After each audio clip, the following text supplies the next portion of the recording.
A method of execution that had never been used anywhere in the world has now been carried out officially in Alabama. The state putting Kenneth Eugene Smith to death last night by nitrogen gas after the Supreme Court rejected his 11th hour appeal. Beforehand, critics said the use of nitrogen would be an especially harsh way to die. And according to eyewitness accounts, Smith writhed on that gurney for at least 2 minutes before losing consciousness. Joining us now is the man who was in the execution room last night and Smith's spiritual advisor, the Reverend Jeff Hood. Reverend, thank you for giving us some time this morning on a story that on many levels it's hard to kind of process. Right.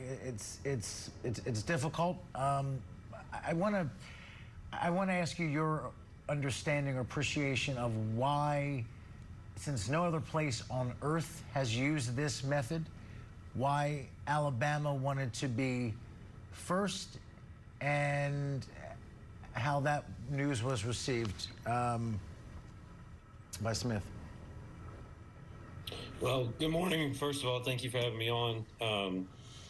This is just a horrible, horrible morning. Horrible day yesterday. I think there's no doubt that the state of Alabama was desperate to get to a different type of execution, having botched multiple executions in recent years. And so, they were looking for a new way to kill people. And they thought that nitrogen hypoxia was going to be quick and painless. They thought it was going to look peaceful.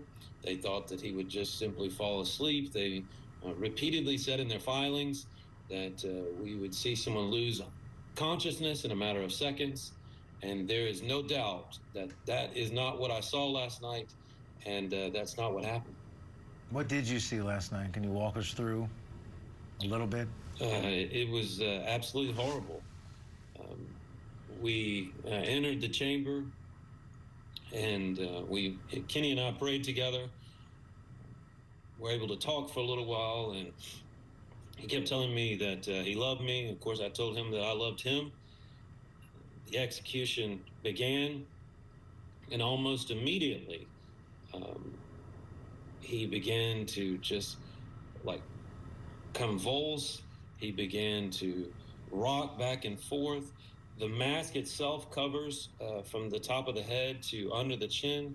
It's an airtight suction, and it was had attachments from the back of the mask to the gurney.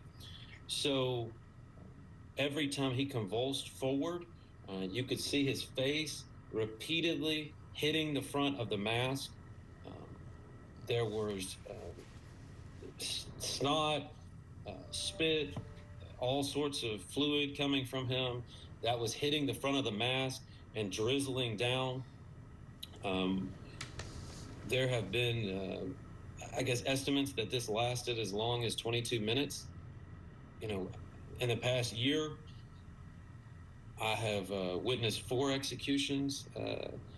In 2023, this is the 5th one in 13 months. I witnessed Alabama's last lethal injection back in November with Casey McWhorter. And I guess what I'm trying to say is I have a direct comparison to what I've seen in the recent year, and what I saw last night. And what I saw last night was, it wasn't just cruel and unusual punishment. It was torture, quite frankly. And it's unbelievable that our country that runs around the world preaching human rights could let something like this happen.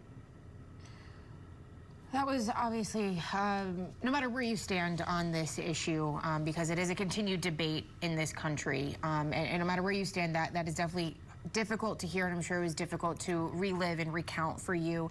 We were supposed to have a local journalist on the show today, and late last night, that journalist had to cancel because he did not say that there was not the proper mental state to continue and to actually talk about that this morning.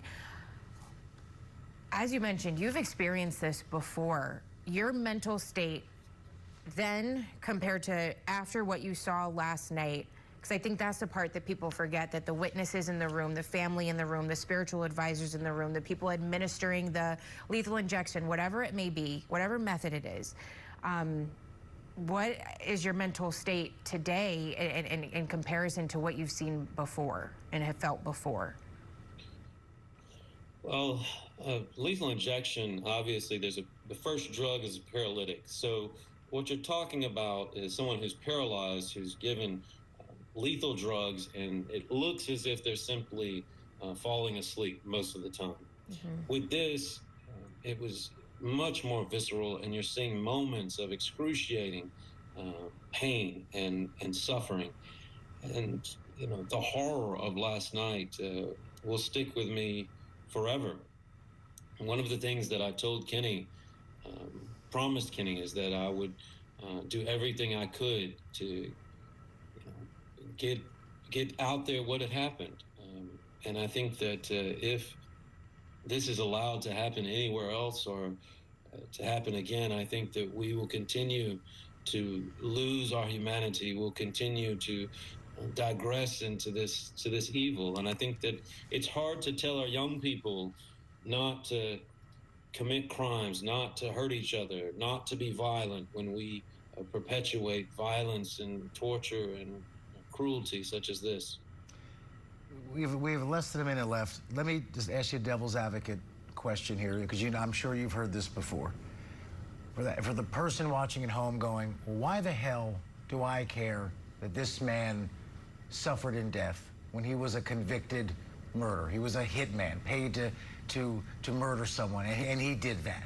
So why should I care about his suffering and his pain and discomfort as he died? You know, it's always a great question.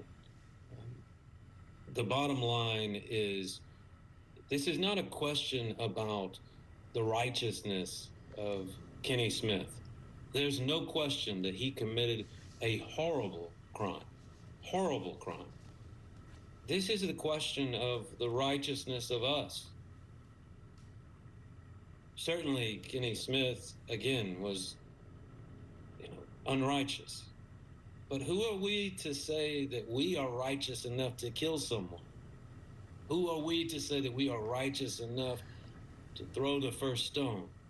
I think when we begin to categorize people and rank people, we are in a very, very awful way. And, of course, all of our standards are different. So who gets to judge?